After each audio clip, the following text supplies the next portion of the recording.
What if I told you the entire narrative of Sister Wives the story TLC has been selling us for over a decade is a lie? We've been shown a carefully curated family drama focusing on the struggles of plural marriage. But the real story, the one that truly shattered the Brown family, wasn't about polygamy at all. It was a silent, brutal war fought between two women, Christine and Robyn. TLC presented their relationship as civil, if a little strained, the typical growing pains of a new wife entering an established family. But insiders, people who were there when the cameras stopped rolling, paint a much darker picture. They say that tension wasn't just awkward, it was radioactive. This isn't just another theory. This is the story of the real war behind the scenes, a conflict so intense and so consequential, it blew the Brown family apart from the inside out. Welcome to COCO Gossip. We're about to peel back the layers of reality TV and expose the story you were never meant to see. If you're ready to uncover the reports and exclusive theories that change everything you thought you knew about Sister Wives, then prove it. Smash that like button, subscribe to the channel, and hit the notification bell so you don't miss a single explosive detail. The rabbit hole goes deeper than you can possibly imagine. Let's begin with the official story, the one meticulously crafted for our consumption. On screen, Christine Brown and Robyn Sullivan, later Brown, were presented as two very different women navigating an impossible situation. Christine was the fun, bubbly third wife, the emotional heart of the family who wore her feelings on her sleeve. Robyn was the younger, more sensitive fourth wife, brought into a family already bursting at the seams, trying to find her place. Their interactions were framed as moments of sisterly friction. We saw disagreements over family traditions, awkward conversations about Kody's time, and tense discussions about the family's future. TLC's editors were masters of their craft.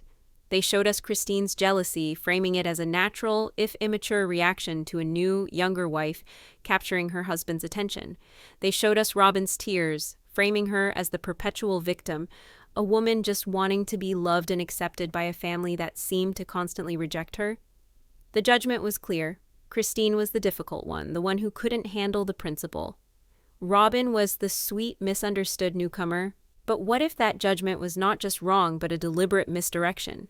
According to sources who worked on the show during the pivotal early years in Lehigh and the initial move to Las Vegas, the on-screen civility was a complete fabrication. The tension we saw was merely the tip of a colossal iceberg of animosity. "Civil is the last word I'd use," one former production assistant allegedly commented on a private forum. The air would drop 20 degrees when they were in the same room. Kody would be oblivious or pretend to be, but everyone on the crew knew you could cut the tension with a knife. Insiders speak of a silent treatment that could last for days. During family gatherings that were being filmed, the two would reportedly position themselves at opposite ends of any room, communicating only through their children or other wives. It was a cold war fought in the shared kitchens and living rooms of their polygamous world. The smiles for the camera were, as one source put it, as fake as a $3 bill. The moment the director yelled "cut," those smiles would vanish, replaced by icy glares or a complete pointed refusal to acknowledge the other's existence. This wasn't just jealousy. This was a deep, guttural rivalry between two queens fighting for the soul of the same kingdom. One was the established Queen of Hearts, beloved by the children and the bedrock of the family's day-to-day life. The other was the new, favored consort who held the king's ear and, with it, the ultimate power. The judgment TLC presented was a fairy tale. The reality was a war zone. But where is the evidence? If things were truly that bad, surely some of it would have leaked through the cracks of the polished final edit. This is where the story gets darker, pointing towards a level of production manipulation that goes far beyond simple storytelling. Multiple reports from alleged former crew members suggest that the most explosive confrontations between Robyn and Christine were deliberately left on the cutting room floor. We're not talking about minor squabbles. We're talking about full-blown screaming matches that would have completely shattered the family-friendly image TLC was trying to sell. One of the most circulated insider stories revolves around a confrontation in one of the Las Vegas cul-de-sac homes, sometime after the birth of Solomon. The story goes that Christine confronted Robyn directly about monopolizing Kody's time, not just in the evenings but during the day, using the new baby as a constant excuse for Kody to be at her house. The on-screen narrative was that Christine was struggling. The alleged off-screen reality was a furious battle. According to the source, the argument escalated quickly. Voices were raised, with Christine accusing Robyn of playing games and deliberately isolating Kody from his other children, particularly her own. Robyn, in turn, allegedly broke down in tears, accusing Christine of being bitter and hateful and trying to poison the family against her and her children. The most damning part of this alleged incident? It was all caught on camera. A sound guy reportedly caught the entire exchange on a hot mic while a camera operator filmed through a doorway. It was raw, it was ugly, and it was undeniable proof of the war raging behind the scenes. So what happened to this footage? It vanished. The official explanation, if anyone were to ask, would likely be that it was unusable or didn't fit the storyline. But the theory among those who whisper about these events is that the footage was deliberately buried. It was too real. It made both women look bad in a way that couldn't be easily spun. It showed Christine not just as jealous, but as deeply enraged and confrontational. It showed Robyn not as a meek victim, but as someone capable of throwing sharp, cutting accusations right back. It would have exposed the civil narrative as a complete lie. Another alleged incident took place during the planning of a family trip. The debate on screen was about logistics and finances. The alleged off-screen fight was about control. Christine, who had traditionally taken a lead role in planning family activities, found her ideas being systematically dismantled and replaced by Robyn's suggestions, which Kody would instantly approve. The argument reportedly happened in Meri's kitchen, away from the main camera setup. Christine supposedly told Robyn to stop acting like you're the only wife that matters, while Robyn fired back that she was just trying to help, and that it wasn't her fault Kody preferred her ideas. Crew members allegedly witnessed the tail end of this standoff. Two women, red-faced and furious, before they recomposed themselves as the cameras re-entered the room. The final cut of the episode showed a mild disagreement, with Christine looking pouty and Robyn looking stressed. The raw fury was gone, edited out of existence to preserve the central myth. This is the evidence that insiders point to, not what we saw but what we didn't see. A curated reality where screaming matches were reduced to tense conversations and icy standoffs were edited to look like quiet contemplation. The proof, they say, is in the missing footage, in the countless hours of film that contain a truth too explosive for TLC to ever air. This brings us to the twist, the element that transforms this from a simple rivalry into a Shakespearean tragedy of betrayal. It wasn't just a war, according to Christine's own eventual admissions and the theories of those closest to her.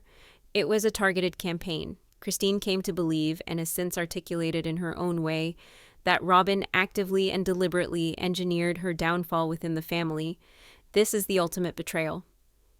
It reframes Robyn not as a hapless newcomer caught in the crossfire, but as a master strategist, a political player who understood the dynamics of the Brown family better than they understood themselves.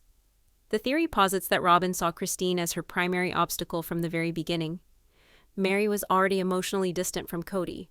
Janelle was independent, pragmatic, and focused on her children and finances. She wasn't competing for the romantic, emotional connection Kody offered, but Christine was. Christine was the wife who needed the romance, the affection, the validation. She was the keeper of the family's emotional flame. To secure her own position as the undisputed queen, the one true love of Kody's life, Robyn had to extinguish that flame. How did she allegedly do it? Through a slow, methodical process of psychological warfare. First, by positioning herself as the obedient wife. On camera, we saw Robyn constantly deferring to Kody, agreeing with his plans and validating his feelings. She rarely, if ever, challenged him in the way the other wives did. This wasn't just a personality trait, it was a strategy. By being the ever-agreeable, ever-supportive wife, she created a stark contrast with Christine, who was becoming increasingly vocal about her unhappiness and her needs. Every time Christine pushed back against Kody, Robyn's obedience made Christine look difficult, contentious, and rebellious in Kody's eyes. Robyn became the standard against which all other wives were measured and found wanting. Second was the weaponization of emotion. Robyn's frequent tears, often dismissed by viewers as manipulative, are seen by theorists as her most powerful tool. When confronted or when things didn't go her way, the waterworks would begin. This had a profound effect on Kody, who has a documented aversion to conflict and a desire to be the hero who can fix things. Robyn's tears would short-circuit any argument. They would immediately cast her as the victim and whoever was opposing her, usually Christine, as the aggressor. It was a brilliant, non-confrontational way to win every single battle. Christine could come with valid points and legitimate grievances, but they would dissolve in the face of Robyn's emotional displays, leaving Christine looking like a bully for making sweet Robyn cry. The most devastating part of this alleged campaign was the slow poisoning of Kody's perception of Christine. Insiders speculate about the private conversations, the ones no camera ever captured. They theorized that Robyn would subtly reframe Christine's actions to Kody. Christine's plea for a vacation with just her kids wasn't a cry for connection. It was divisive and disloyal to the larger family. Christine's frustration with Kody's absence wasn't a sign of a struggling marriage. It was proof that Christine was ungrateful for the life he provided. Robyn, the theory goes, became the whisper in the king's ear, slowly turning him against the wife who had once been his fun-loving sweetheart. Christine wasn't just losing a husband. She was being systematically erased from her own family's narrative, recast as the villain in a story where Robyn was the beleaguered heroine. This was the ultimate betrayal, the belief that the sister wife who was supposed to have her back was instead the one secretly holding the knife. To anchor this theory in something tangible, we have to look at the data. And the most compelling piece of evidence is the undeniable, quantifiable shift in screen time and narrative focus the moment Robyn entered the family. This isn't just a feeling, it's a verifiable fact for anyone who rewatches the series with a critical eye. This is the real incident anchor. Before Robyn, the show was a relatively balanced ensemble piece. We saw Kody's dynamics with Meri, Janelle, and Christine. We saw their individual parenting styles, their struggles, and their contributions to the family. Christine, in particular, was often portrayed as the primary homemaker, the one raising the majority of the young children while Janelle worked and Meri dealt with her own struggles. She was the narrative glue holding the domestic sphere together. Then came Season 1, Episode 1. From the very first frame she appeared in, Robyn began to consume the storyline. Her courtship with Kody, their dates, their first kiss, these became the A-plot of the entire season. The other wives, especially Christine, were relegated to the B-plot, their roles reduced to reacting to the drama of Kody and Robyn. It was an immediate and seismic shift. Let's analyze it. The screen time dedicated to Kody and Robyn's wedding dress shopping trip likely surpassed the total time dedicated to Kody's one-on-one positive interactions with Christine that entire season. Their 11-day honeymoon became a central plot point that spanned multiple episodes, while the other wives were shown back home dealing with the fallout. This wasn't just about documenting a new wife entering the family, it was a fundamental restructuring of the show's focus. Robyn wasn't just a new character, she became the main character. Christine's fans and critics alike have pointed this out for years. Her life, her children, and her contributions were pushed to the periphery. When the show did focus on her, it was almost always through the lens of her jealousy towards Robyn. We weren't seeing Christine's life anymore, we were seeing her reaction to Robyn's life. This shift in screen time had a profound real-world impact. It sent a clear message not just to the audience, but to the family itself. Robyn and her story were more important. Kody, a man who clearly enjoys the spotlight, naturally gravitated towards where the cameras were pointing, and the cameras were always pointing at Robyn. This created a vicious feedback loop. The more screen time Robyn got, the more time Kody spent with her to film those scenes. The more time he spent with her, the more the other wives felt neglected, leading to more on-screen drama about the neglect, which was then framed as jealousy towards Robyn. It was a self-perpetuating drama machine with Robyn at its center. This wasn't an accident, it was a production choice, and arguably a choice influenced by what was perceived as the most compelling narrative. The story of a new, younger wife is inherently more dramatic than the day-to-day life of a 15-year marriage. But in making that choice, the producers and the network may have unwittingly or wittingly stoked the flames of the very war they were pretending wasn't happening. They didn't just document the family's shift in focus, they caused it. The screen time analysis isn't just a fan theory, it's the data that underpins the entire betrayal narrative. It's the visible, measurable evidence of Christine's demotion from central family figure to supporting cast member in The Kody and Robyn Show. So, what if we've been watching the wrong show all along? The theory that emerges from all this evidence, from the insider reports and the narrative analysis, is both simple and stunning. Robyn versus Christine is, and always has been, the real sister-wives storyline.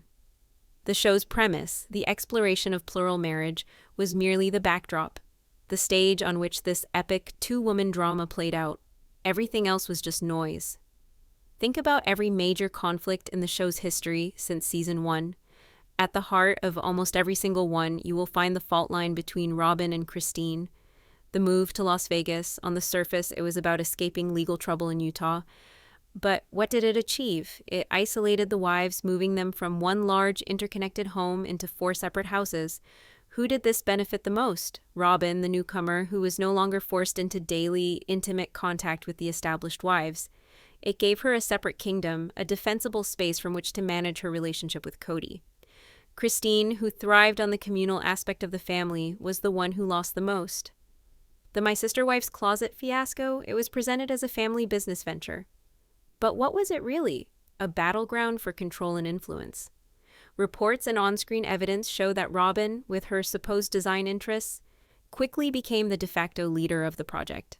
Her vision dominated, and her inability to compromise or collaborate effectively with the other wives, particularly Christine and Meri, was a major source of tension that ultimately tanked the entire enterprise. It became another arena where Robyn's priorities superseded everyone else's. And then, the move to Flagstaff, the decision that many see as the final nail in the coffin of the Brown family. Whose dream was it really? While Kody was the public face of the move, it was Robyn's desire for a home in a specific area, near her adult son Dayton's chosen college, that seemed to dictate the final location. The catastrophic debate over one big house versus separate properties was the ultimate proxy war between Christine and Robyn. Christine fought desperately for the one-house dream, a last-ditch effort to reclaim the communal family life she felt was slipping away. Robyn, on the other hand, was a vocal advocate for separate properties, a move that would solidify her status as Kody's primary, de facto monogamous partner, especially once the COVID-19 pandemic hit. When Kody sided with Robyn and shot down the one-house plan, he wasn't just making a logistical decision. He was officially choosing a side in the war. He chose Robyn's vision for the family over Christine's. From that moment on, Christine's departure was not a matter of if, but when. Even the COVID protocols, the final explosive conflict, was a Robyn versus Christine issue.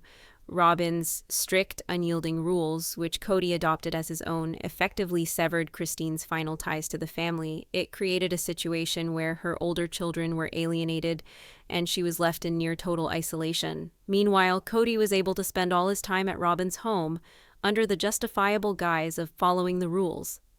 It was the final, perfect mechanism for Robyn to achieve what insiders say she always wanted: a monogamous marriage with Kody, with the other wives and children relegated to the status of distant relatives. The entire arc of Sister Wives can be reframed through this lens. It's not a show about faith or family structure. It's the story of a decade-long power struggle. It's about the slow, painful displacement of one queen by another, and the king who is either a willing participant or a clueless pawn in the entire game. This is the real story, the one that pulses just beneath the surface of every single episode. Did TLC cover up the feud that ended it all? The short answer is yes. But the long answer, the one that involves a decade of calculated manipulation, strategic editing, and a willing blindness to the psychological warfare unfolding in front of their own cameras, is far more complex and far more sinister. The cover-up wasn't just about protecting the show's image, it was about protecting its central premise and its leading man. To admit that the real conflict wasn't about the struggles of polygamy, but was instead a bitter, personal war between two women, would be to admit the entire show was a fraud. It would expose the principle not as a noble struggle, but as a flimsy excuse for a dysfunctional, toxic power dynamic. More importantly, it would expose Kody Brown. Not as a flawed but well-intentioned patriarch, but as a weak king, easily swayed and manipulated by the newest, most flattering voice in his court. The truth of the Robyn versus Christine war wasn't just inconvenient, it was an existential threat to the entire Sister Wives brand. So, how did they do it? How did a major television network and a professional production company manage to hide a war in plain sight? They used the most powerful weapon in reality television, the edit. What we see is not reality, it is a story constructed from the raw materials of reality.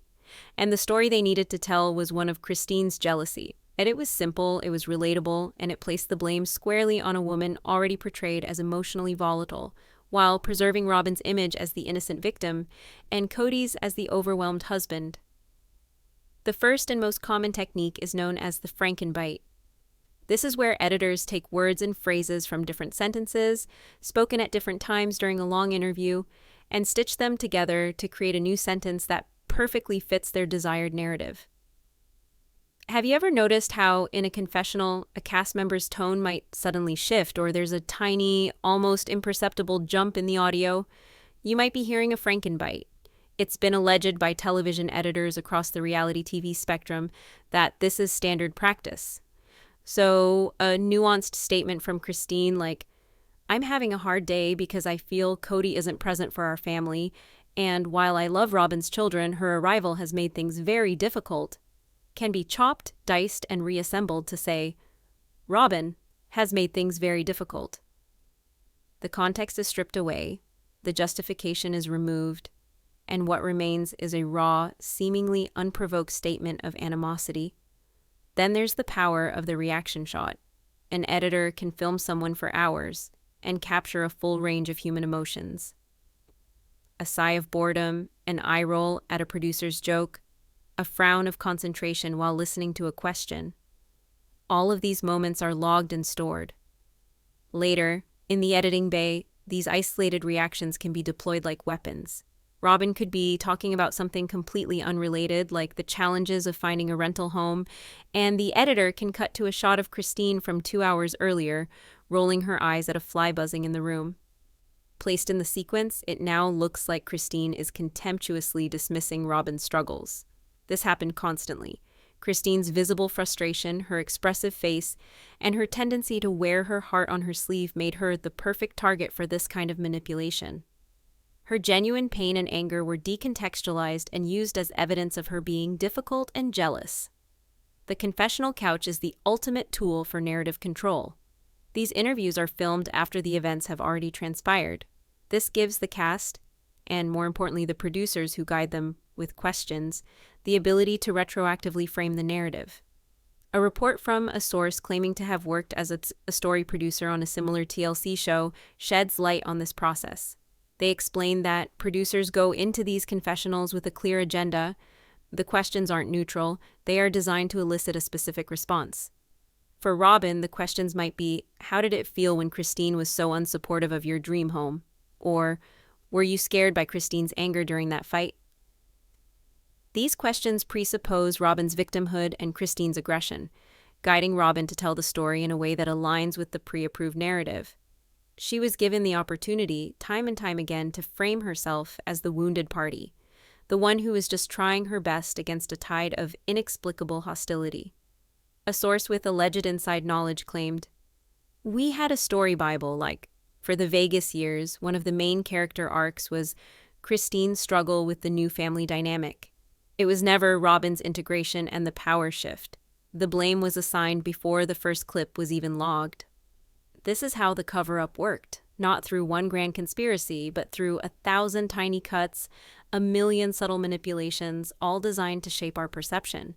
They didn't have to fake the feud. They just had to control how we saw it, who we blamed for it, and who we believed was the ultimate victim. They showed us the smoke, but they made sure we were looking at the wrong fire.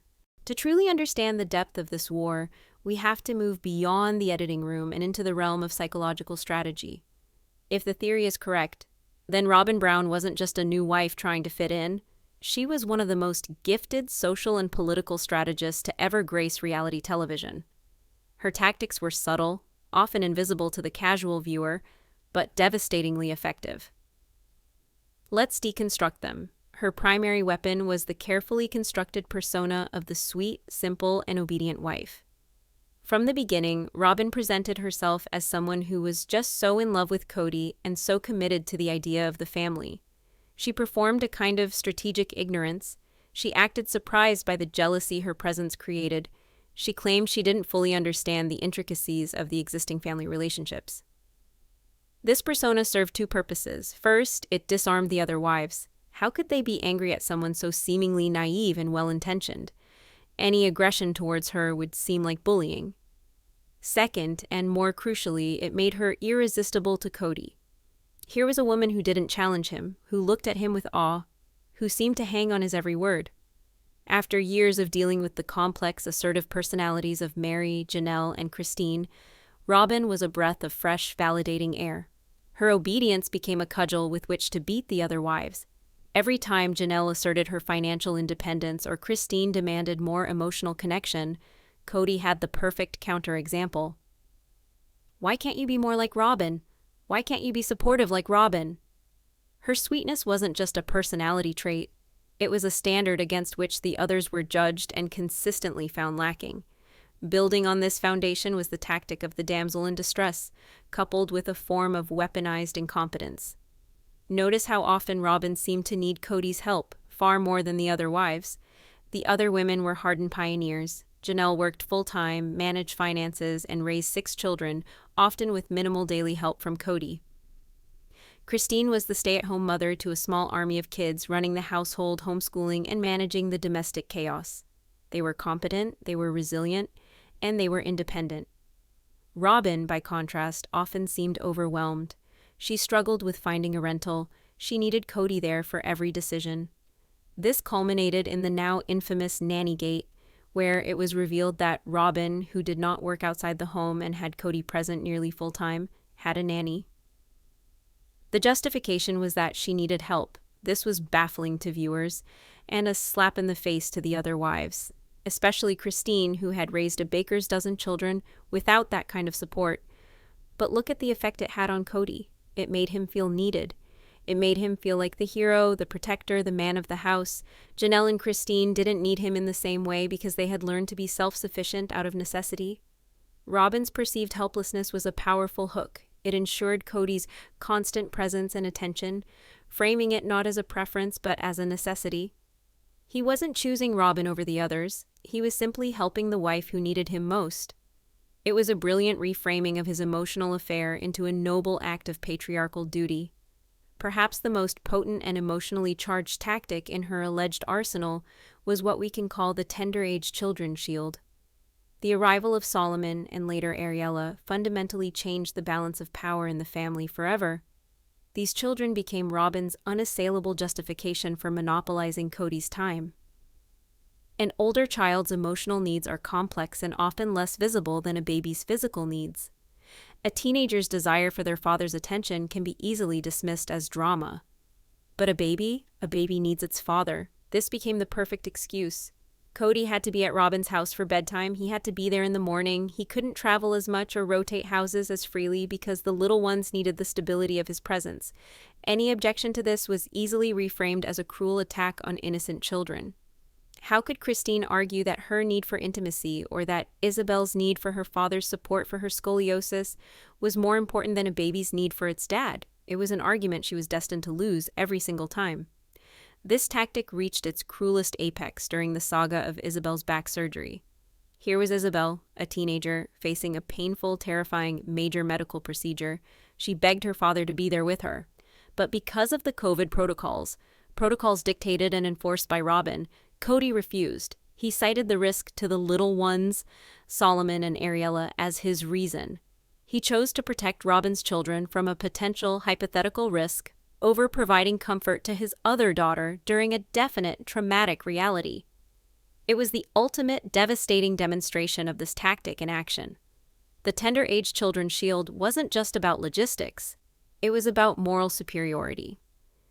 By centering the family's priorities around her children, Robyn implicitly framed her needs as the most important and righteous, and the needs of everyone else as secondary and selfish.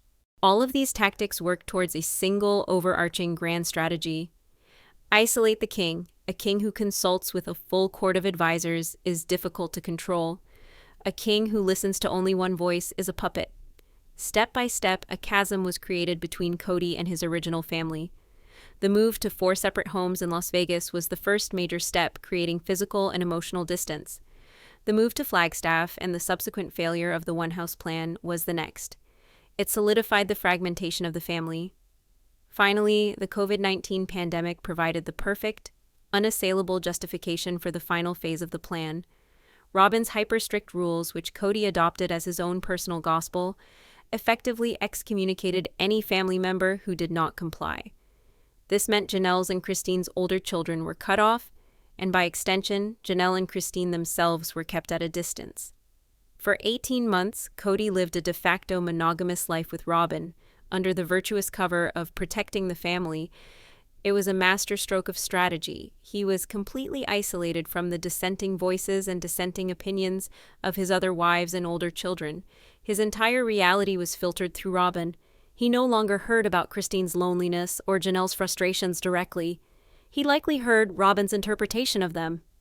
Christine wasn't lonely. She was being unsafe and disloyal. Janelle wasn't frustrated. She was disrespecting his authority.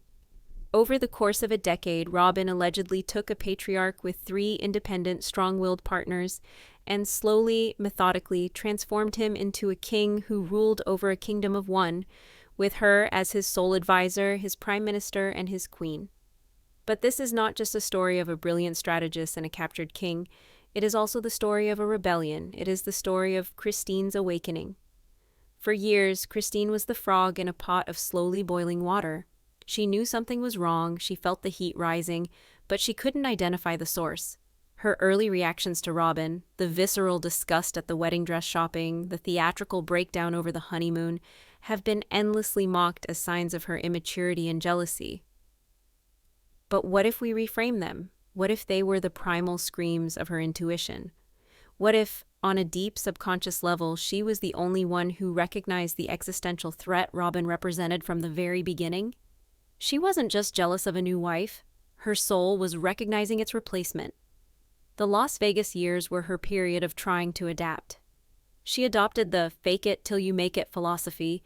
She tried to be a good sister wife, to build a relationship with Robyn, to find her place in the New World Order, but the evidence of her demotion was everywhere. Her nadir came when she referred to herself as the basement wife, the forgotten woman who had to beg for scraps of affection while Kody and Robyn lived out their grand love story upstairs. This wasn't just a moment of self-pity. It was a moment of profound, painful clarity. It was the first spark of her revolution. She was waking up to the reality that she was no longer an equal partner, but a peripheral character in someone else's story. The move to Flagstaff was the catalyst that turned her quiet despair into open rebellion.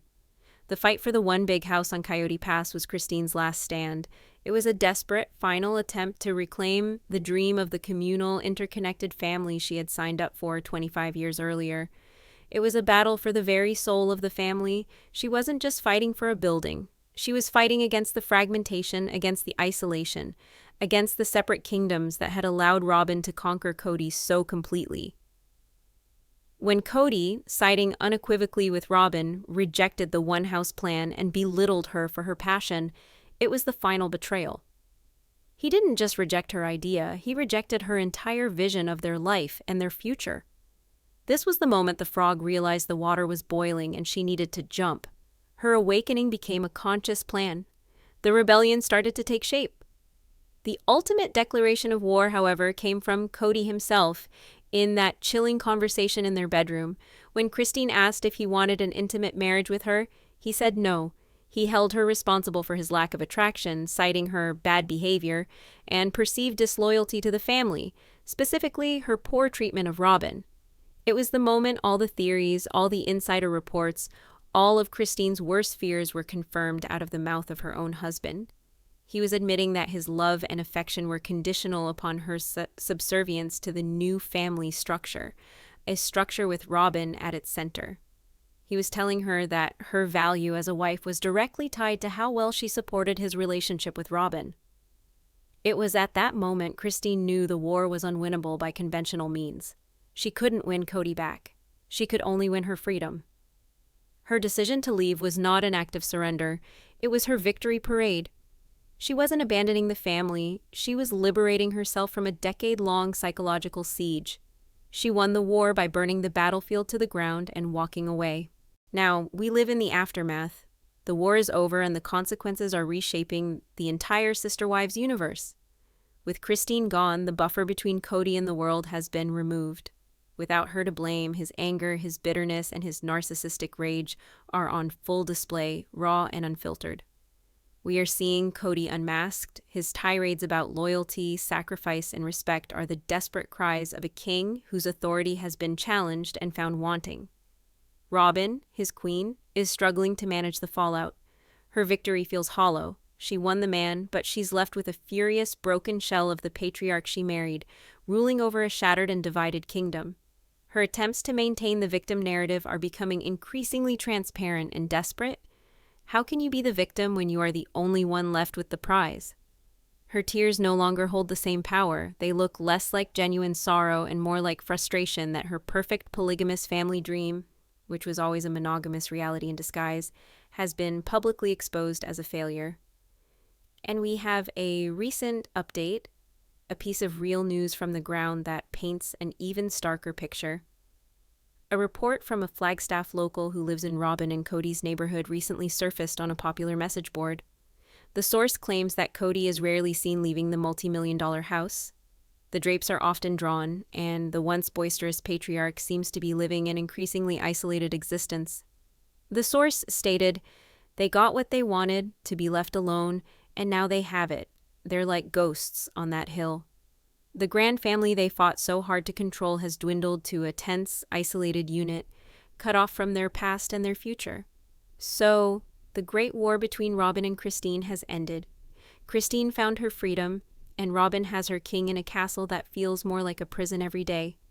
But as the dust settles, a new conflict, a new war, is quietly beginning. The focus now shifts to the last of the original three wives, Janelle. For years, she played the role of Switzerland, the neutral, pragmatic party. But was she ever truly neutral? Or was she a silent partner in Christine's rebellion, a sleeper agent waiting for the right moment to act? Now that Christine is gone, Janelle is fighting a new kind of war. Not a war for love or attention, but a cold war of finance, land, and legacy. The battle for Coyote Pass, for the money she invested for her children's inheritance, is the new central storyline. Is she now preparing her own escape, carefully extracting her assets before making a break for it? The battle for the Brown family's heart may be over, but the battle for its wallet, and for what remains of its soul, may have only just begun.